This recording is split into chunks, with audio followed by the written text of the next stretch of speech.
นับจากวันนั้นจวบจนปัจจุบันนี้ศาสนาของพระชินสีห์เจริญรุ่งเรืองมาแล้ว 2,565 เป็นปัจจุบันนวานยังพุทธศาสนายุคการนับจำเดิมเริ่มแต่เสด็จดับขันธ์ทันเข้าสู่พระนิพพานแห่งองค์สมเด็จพระบรมศาสดาจารย์อรหันตสัมมาสัมพุทธเจ้าของเราทั้งหลายนั้นมีในท่านสาธุชนพุทธมามกะบริษัททั้งหลายจะพึงกำหนดจดจำมาด้วยประการฉนี้นะโมตัสสะภะคะวะโตอะระหะโตสัมมาสัมพุทธัสสะนะโมตัสสะภะคะวะโตอะระหะโตสัมมาสัมพุทธัสสะนะโมตัสสะภะคะวะโตอะระหะโตสัมมาสัมพุทธัสสะปุญญานิปรโรกัสสมิงปฏิทาวันติปานินังสักกัจจังธัมโมโสตโพนติอิขอนอบน้อมแด่องค์สมเด็จพระผู้มีพระภาคเจ้าพระองค์นั้นซึ่งเป็นผู้ไกลจากกิเลสตรัสรู้ดีตรัสรู้ชอบได้โดยอรหันตสันดานทั้งเป็นผู้ข้ามพ้นสมุทเฉทปหารแห่งห่วงวัฏวังวนอีกครั้งก็ก้มกราบพระปรมัตถธรรมในสกลนั้นแสดงซึ่งมรรคผลเป็นหนทางอันดุจล่วงแห่งโลกุตรนิพพานอีกทั้งพระอริยสงฆ์ผู้ดำรงศาสนญาณเป็นเนื้อนาบุญนันไพศาลสืบศาสนาโอรานันนิพลีล่วงสุดพุทธันดรข้าพระพุทธเจ้าก็ก้มกราบประนมก่อนขอยึดเอาพระสัจธรรมคำสั่งสอนเป็นร่มโพธิปกป้องสวัสดิรักษาน้อมประพฤติปฏิบัติเทิดทูนบูชาถวายแด่พระศาสดาและโลกสืบไปขอโอกาสปราชญ์บัณฑิตท่านผู้รู้ซึ่งเป็นบรมครูทั้งหลายขอถวายความเคารพพระสงฆ์หมู่ใหญ่ทุกรูปขอเจริญสุขเจริญพรมายังญาติโยมสาธุชนผู้ใจบุญใจกุศลทุกท่านเพื่อความสะดวกสบายทั้งหญิงและชายให้เอามือลงมื้อนี้ถือว่าเป็นโอกาสเป็นนิมิตหมายอันดีเป็นวันที่15เดือนธันวาคมพุทธศักราช2565ก็ใกล้วันที่จะโชคดีในวันพรุ่งนี้ก็เป็นวันที่16และหลายท่านก็มีความ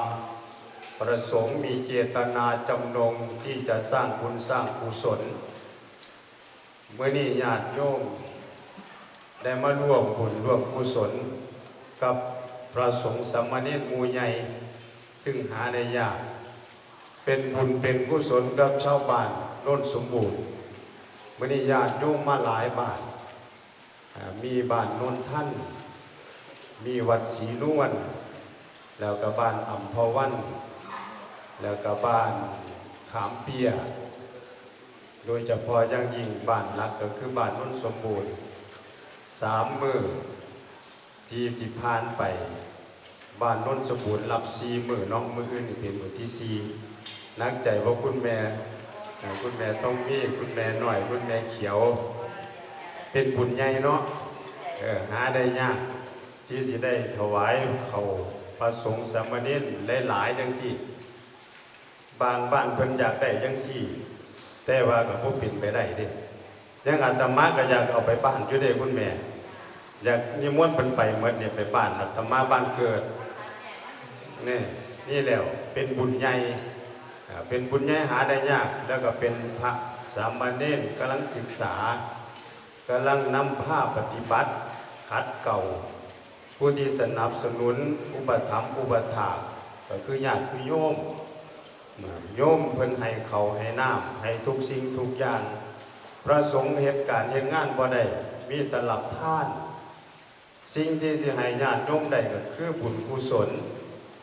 นำทรงอยู่ให้ญาติโยม บุญกุศลที่มีมาจากใสกันเอาบ่ปฏิบัติเนาะกันเอาบ่ปฏิบัติบ่ขัดบ่เก่าคือยังลูกเล่นหนาวปานใดก็ต้องตื่นเด็กปานใดก็ต้องตื่นก็แม่นอยู่วัดนี่พุ่นแล้ว6 โมงพุ่นแล้วจังตื่นมาอยู่นี่มีกฎมีระเบียบครูบาอาจารย์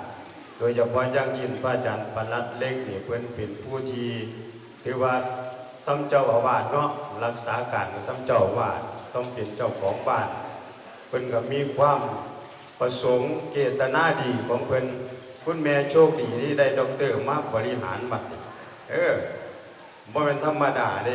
ได้ด็อกเตอร์มาบริหารวัดว่าอารามเจริญรุ่งเรืองเลี่ยมใสเป็นตาอยู่มีโฮมใหม่มียังเป็นตาหนาชื่นชมยินดีกับญาติโยมนั่นคือบุญบ้านเฮาโดยเฉพาะอย่างยิ่งบ้านเฮาก็มีชื่อเสียงอยู่แล้วเมื่อคืนนี้สมรักคำสิงเพิ่นก็มาเนี่ยลูกเล่นก็ได้ถ่ายภาพ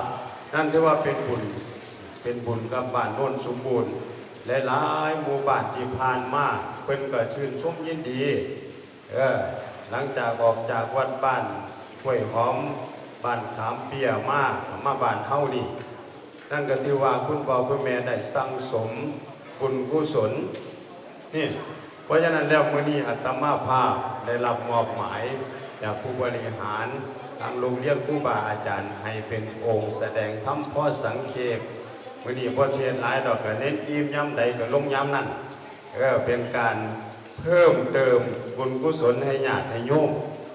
โยมได้ทำบุญครบบริบูรณ์เด้ท่านก็ได้ให้ศีลก็ได้รับแล้วมาฟังพระธรรมเทศนาอีกตอนแรกก็มีสวดเจริญพุทธมนต์มีทำวัดเย็นทำวัดเช้านั่นถือว่าเป็นบุญใหญ่มื้อนี้อาตมาภาพก็สิได้มอบธรรมะให้จัก4หัวข้อย่อๆ1ฉลาดจัดสรรเลือกหาความสุขฉลาดจัดสรรหาความสุขชนิดไม่ทำลายความเป็นมนุษย์ความสุขของคนนี่บ่คือกันในคุณแม่บางคนมีความสุขไปนั่งอยู่วงเหล้าวงยาบางคนไปหาเที่ยวเขาเทคเขาบานั่นก็เป็นความสุขอีกอย่างหนึ่งเป็นสุขโลกีมีชั่วคราวถ้าสุขยืนยาวต้องถึงธรรมะคุณแม่สุขแท้คือธรรมะฉลาดจัดสรรเลือกหาความสุขให้เหมาะสมนี่ข้อที่1ข้อที่2เติมเต็มความเป็นมนุษย์ให้สมบูรณ์เติมเต็มความเป็นมนุษย์ให้สมบูรณ์ประการที่3ทำหน้าที่ให้บริสุทธิ์ประการที่4ฉลาดสลัดความเกลียดเปลี่ยนมาเป็นความรักษากฎ4หัวข้อย่อๆคุณแม่คนเฮายังคุณแม่มาวัดนี่มีความสุขบ่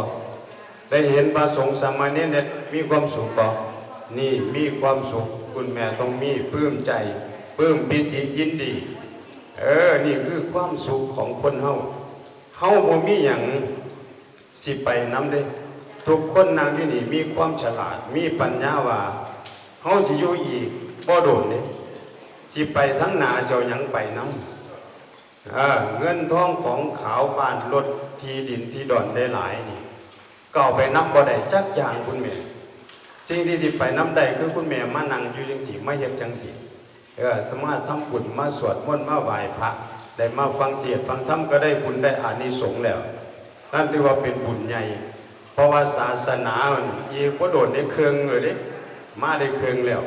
เป็นยังว่าศาสนานี่นับมือจันโลกมันปันหันเหห้วยปักเล่สิลืมไถไก่กาสิลืมห้องบึงหนองสิลืมน้ำหน้าถ้ำสิลืมข้าวปลูกลูกสิลืมพรหน้าลุงป่าสิลืมอ่าวเดือนปีนับมือเจ้าก้นฝ่าวฟังแต่น้ำเงินโลกจะเลื่อนแนววัตถุมีไว้แต่จิตใจเฮานั้นหันลงบ่คงทีมีแต่แนวอยากได้ไปหน้าบ่ถอยมีแต่ทุกข์อ้อยต้อยลอยอย่างพันประการความสงสารความเมตตาก็บ่มีพอดีทุกทวีพันจังค่อยชิงช่างหยาดแยงแสวงหาเพื่อปากท้องบ่ป้องตั้งต่อศีลมีแต่ความปอกปิ่นกับปอกจองหองบ่ต่างข้องคำสอนแห่งองค์พุทโธเจ้าโลกกาเศร้าเพราะคนเฮามีกิเลสทุกประเทศสิเดือดร้อนพ่ายหน้าต่อไป เห็นบอกคุณแม่เขาขากันอยู่ต่างประเทศใดรัสเซียกับยูเครนหลายประเทศเนี่ยที่ขากันตอนนี้นี่คนอยู่ยากตามที่เบิ่งซื้อเบิ่ง YouTube แต่ละบ้านแต่ละประเทศแผ่นดินถล่มน้ำท่วมคุณแม่มันเปลี่ยนไปโลกเปลี่ยนไปจิตใจคนเฮาเนี่ยก็หันลงไปนำนี่ทั้งวัตถุนี่เจริญจังได๋ว่าติโทรศัพท์แต่ก่อนบ่มีนี่แม่นบ่บ้านนี้โทรศัพท์เฮาก็เห็นเบิดบัดก็ระวังหูกว้างตักไก่หูทิพตาทิพนี่ยกขึ้นมาก็เคลียร์โลดเห็นเบิดโลกนั่นโลกนี้คนอยู่ไกลปานใดก็เห็นหน้ากันเว้ากันก็ได้นี่โลกมันเจริญแต่ว่าจิตใจคนเฮาเนี่ยมันสิเจริญนำบ่โลกเจริญวัตถุเจริญแต่จิตใจคนเฮานี่มันก็ดีหันลงเนี่ยเพราะนั้นทุกสิ่งทุกอย่างนี่มันขึ้นอยู่ว่าแต่ละบ้านแต่ละประเทศการเป็นอยู่ความลำบากบ่คือกันประเทศใดก็บ่สู่ประเทศเฮาดอกคุณแม่เบิ่งแล้ว